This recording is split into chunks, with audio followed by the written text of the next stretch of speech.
Hey everyone, once again welcome back to my channel.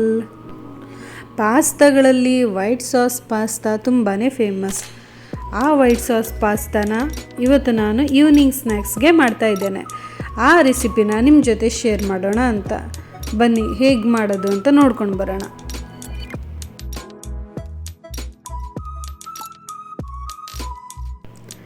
ನಾನಿಲ್ಲಿ ಒಂದು thick bottom ಇರೋ non stick ಪಾನ್ಗೆ ಒಂದು 3 table spoon ಎಣ್ಣೆ ಹಾಕಿ ಸಣ್ಣದಾಗಿ ಚಾಪ್ ಮಾಡಿರುವಂಥ ಬೆಳ್ಳುಳ್ಳಿಯನ್ನು ಹಾಕ್ತಾ ಇದ್ದೇನೆ.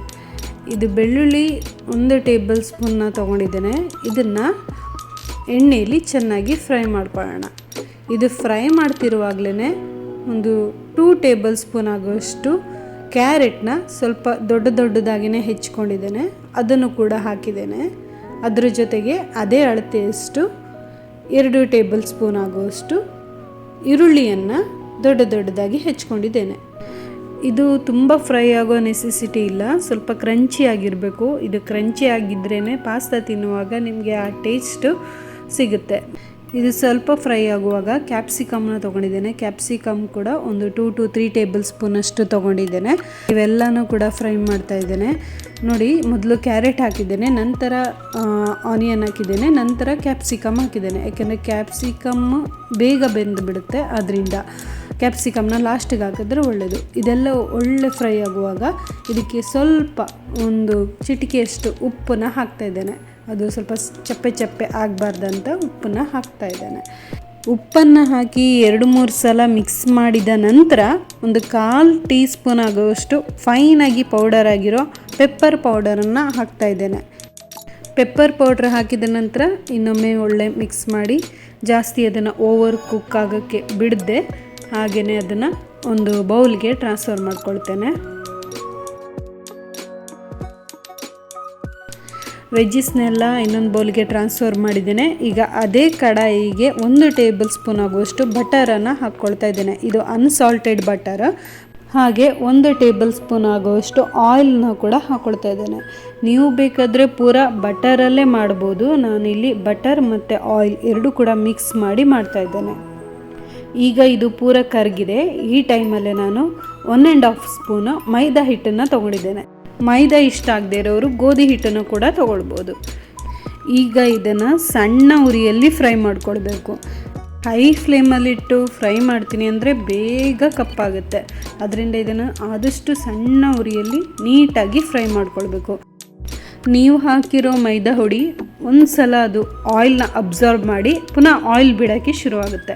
ಮತ್ತು ಮೈದಾ ಹಿಟ್ಟಿನ ಆರೋಮ ಉಂಟಲ್ಲ, ಅದು ಒಳ್ಳೆ ಬರಲಿಕ್ಕೆ ಶುರುವಾಗ್ತದೆ. ಆಗಲೇ ನಿಮಗೆ ಗೊತ್ತಾಗುತ್ತೆ ಮೈದಾ ಹಿಟ್ಟು ಚೆನ್ನಾಗಿ ಫ್ರೈ ಆಗಿದೆ ಅಂತ. ಈಗ ಇಲ್ಲಿ ಕಲರ್ ಕೂಡ ಚೇಂಜ್ ಆಗಿದೆ ಮತ್ತು ಆರೋಮ ಕೂಡ ಒಳ್ಳೆ ಬರ್ತಿದೆ. ಇದು ಕಂಪ್ಲೀಟಾಗಿ ಆಗಿದೆ ಅಂತ ಅರ್ಥ ಈಗ. ಸೊ ಈ ಟೈಮಲ್ಲಿ ನಾನು 1 ಕಪ್ ಆಗುವಷ್ಟು ಹಾಲನ್ನು ಹಾಕ್ತಾಯಿದ್ದೇನೆ. ಹಾಲು ಮತ್ತು ಸ್ವಲ್ಪ ನೀರನ್ನು ಹಾಕ್ತಾಯಿದ್ದೇನೆ. ಹಾಲು ಹಾಕಿದ ನಂತರ ನಿಮಗೇನಾದರೂ ಲಮ್ಸ್ ಕಾಣಿಸ್ತಿದೆ ಅಂತ ಆದರೆ ಫಸ್ಟ್ ಅದನ್ನು ಕ್ಲಿಯರ್ ಮಾಡ್ಕೊಂಬಿಡಿ. ನಾನಿಲ್ಲಿ ಹಾಲನ್ನು 2 to 3 ಟೈಮ್ಸ್ ಮಿಕ್ಸ್ ಮಾಡಿ ನಂತರ ಹ್ಯಾಂಡ್ ಗ್ರೈಂಡರಲ್ಲಿ ಪೆಪ್ಪರ್ನ ಕ್ರಷ್ ಮಾಡಿ ಹಾಕ್ತಾ ಇದ್ದೇನೆ. ನಿಮಗೆ ಇದು ಆನ್ಲೈನಲ್ಲೆಲ್ಲ ಸಿಗುತ್ತೆ, ಇದು ಹ್ಯಾಂಡ್ ಗ್ರೈಂಡರ್ ಅಂತ. ಇಲ್ಲಾಂದರೆ ಪೆಪ್ಪರ್ನ ಸ್ವಲ್ಪ ಕುಟಾಣಿಲಿ ಹಾಕಿ ಪುಡಿ ಮಾಡಿ ಕೂಡ ಹಾಕ್ಬೋದು. ಆದರೆ ಪೌಡ್ರ್ ಹಾಕಲಿಕ್ಕೂ ಹೀಗೆ ಕ್ರಷ್ ಮಾಡಿ ಹಾಕೋಕ್ಕೂ ತುಂಬ ಟೇಸ್ಟ್ ಸ್ವಲ್ಪ ಡಿಫ್ರೆನ್ಸ್ ಇದೆ. ನೀವು ಅಬ್ಸರ್ವ್ ಮಾಡಿದರೆ ಗೊತ್ತಾಗುತ್ತೆ. ಮತ್ತು ಇಲ್ಲಿ ನಾನು ಒಣಮೆಣಸು ಅಂದರೆ ಡ್ರೈ ಚಿಲ್ಲಿನ ಕೂಡ ಕೈಯಲ್ಲಿ ಹೀಗೆ ಕ್ರಷ್ ಮಾಡಿ ಹಾಕಿದ್ದೇನೆ.